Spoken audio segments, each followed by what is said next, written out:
Friends, hello, this is Frederick Henry. I know it's been a long time since I put a podcast out. I apologize. And I thank you for being so kind as to check in occasionally, because I just can't do this every day. I have a job, I have a family, I have a grandchildren, I have a house, I have a farm, I have so many things. Like you, I'm just like you. How can you do this every day? There are some people who can do this every day because they make a living. I'm not making a living. This is just one citizen voter talking to another citizen voter through this medium. Okay, so what I'm asking the question today is, how do we handle our fear? How do we handle our fear? And it starts way back in March. Way back in March, I said to my spouse, this is very dangerous because people are talking about death. Death is everybody's fear. Your fear, my fear, everybody's fear. Nobody wants to die. I'm not raising my hand. I happen to be a Christian. I happen to be a devoted Christian, but I'm not raising my hand to say, take me into death right away. I believe in the everlasting life. I believe in life after death. I believe in the resurrection of the body into life everlasting, but I'm not raising my hand. Maybe that makes me a charlatan or phony or a liar, but that's just the reality of it is. I believe in it. When it comes to me, I hope and pray, God, I will be able to just say, take me, Lord, into your hands I commend my spirit. Just as Jesus did on the cross of Calvary, when after the horrendous difficulties of the betrayal, the crowning with thorns, the carrying of the cross, the whipping and the scourging, the nailing to the cross, the hanging there for 3 hours, he finally said, Father, into your hands I commend my spirit. So I hope and pray that God will grant me the grace that when that time comes, I will be able to do that. However, okay, let's go on from there. In March, I think there was maybe it was intentional, maybe it was unintentional. I don't know. I don't know. And friends, I think you appreciate that because you listen to me. You tune into me. I have thousands of listeners, and I thank you for that. I thank you. I don't have the answer. I'm not the guru. I don't have a magic wand. I can't wave and say this is fact and this is fiction. I just respond as a human being, as a person of intelligence. I have my doctorate degree. I have several master's degree, bachelor's degrees, of course. We understand all that. That doesn't mean it does mean something, but Colonel in the Army, go on and on. But anyway, the point is, we have to ask ourselves the question, what was going on in March and April? There was a sales job. Now, don't misunderstand me. COVID-19 was a reality. COVID-19 was dangerous. COVID-19 was contagious. However, we didn't know anything about it. We didn't have accurate information. We had false information. We had all kinds of many false informations. We had all kinds of paradigms or models that, one model, I remember reading it, was produced by a teenager for a high school term paper talking about social distance and masking, and a hypothetical town of 100,000 people. And if A was so, and if B was so, and if C was so, and if D was so, and if E was so, and so on and so forth, if all these things were true, hypothetically, then in the town of 100,000 people, 75% of them would die from the COVID-19 virus. Okay, that's a game.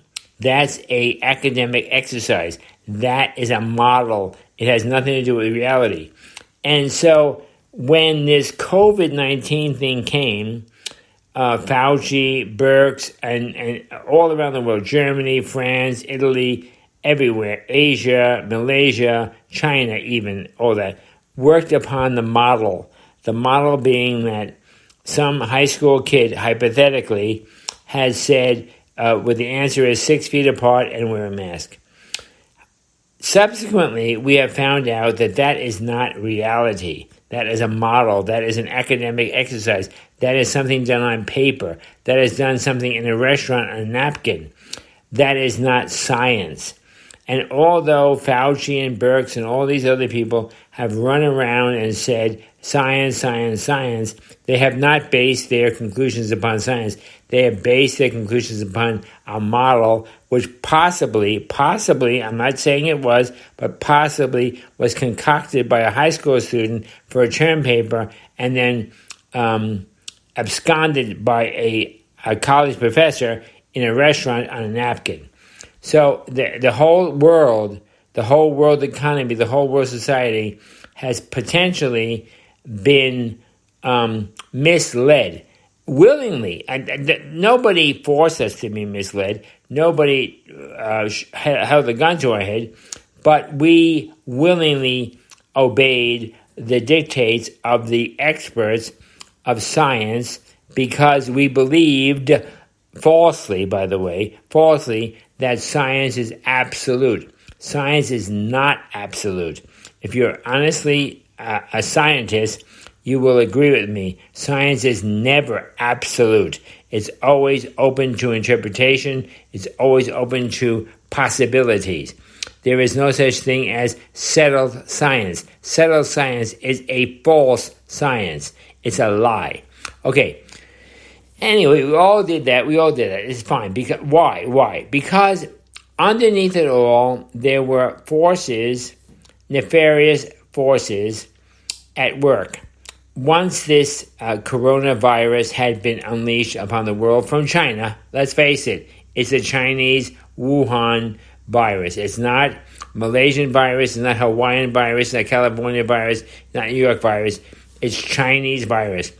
Whether or not it was produced in their laboratories for biological weaponry, whether or not they intended this to happen, it's a moot point at this time. However, we have to acknowledge it's not a natural occurrence. This particular virus is not a natural occurrence. It is an engineering occurrence. However, once engineered, it took the natural course of all viruses to spread itself around the world. And China did not help us by allowing hundreds of thousands of Chinese persons to travel around the world and spread the virus. Okay, we got all that. Now, ultimately, we, the people of the free world, the non-communist world, come to grips with a thing called the virus. And we directed our scientists, our biologists, our pharmacologists, our epidemiologists, and we have many of them because we're a very highly sophisticated European and Asian and American and South American society. And we unleashed them on this problem. And they came up with multitudinous answers.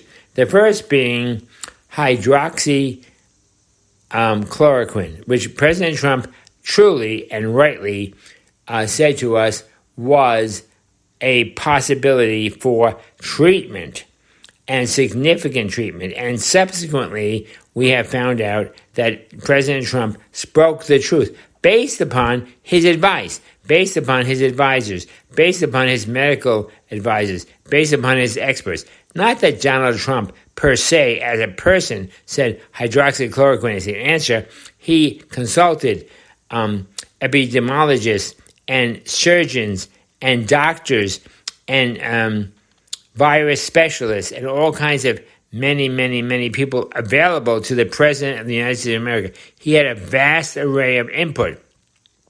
And from that vast array of input, he offered hope to the American people and said, hydroxychloroquine can be and may be an answer. Subsequently, we have learned that in multitudinous cases, unnumbered yet, untallied yet, multitudinous cases, hydroxychloroquine, azithromycin, zinc has been the answer for thousands and thousands and tens of thousands and hundreds of thousands of COVID-19 patients around the world. So, what the president spoke was not to be a prescription, not to say you should do this or shouldn't do this, but to offer hope based upon the input of various and multitudinous physicians, frontline physicians, emergency room physicians, surgical physicians, epidemiologists, pandemic epidemiologists. Fauci isn't everything. Fauci is one man. Fauci, he's not a bad person. He's one man. He works off of his teleprompter, whatever his teleprompter tells him. Birx is not a bad person. She works off of her teleprompter. And also, both Fauci and Birx work off of their own personal and perhaps experiential knowledge.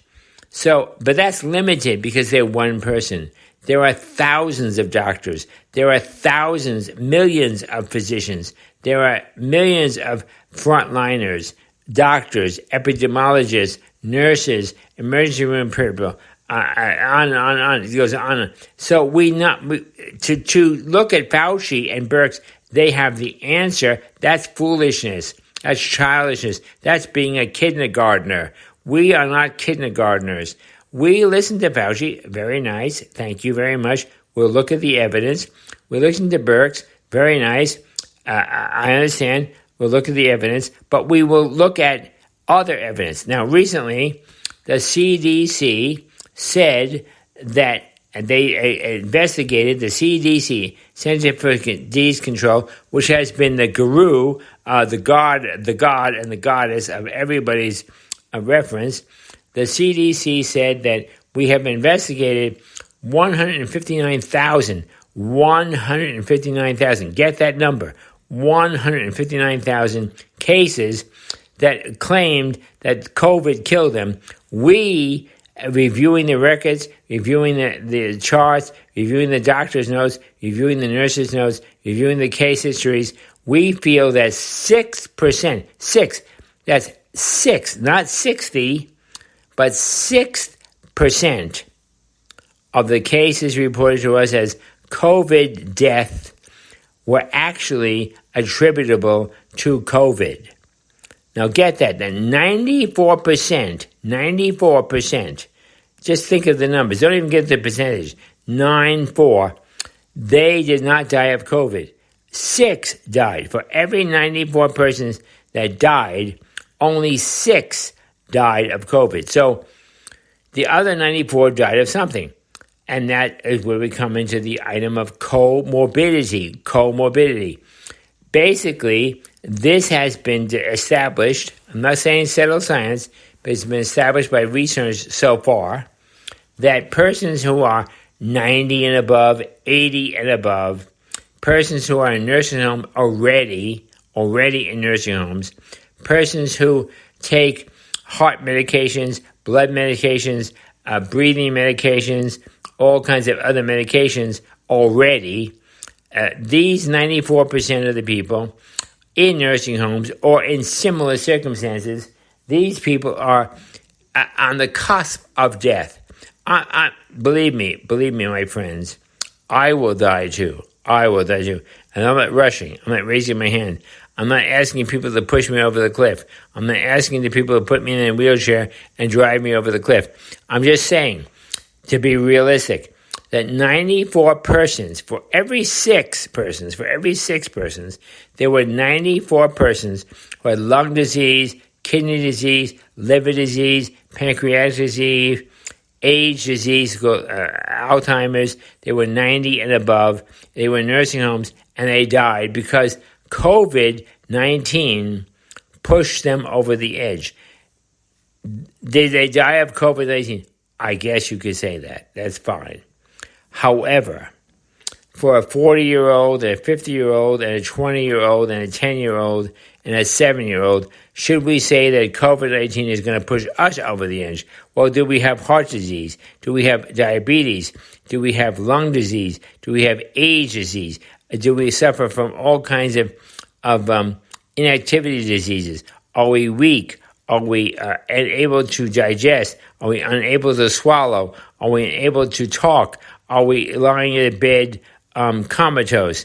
And then we get COVID and it kills us. Well, okay, I got it. But, and that's all tragic. I'm not happy about that. Not happy at all. But we have to look at the reality.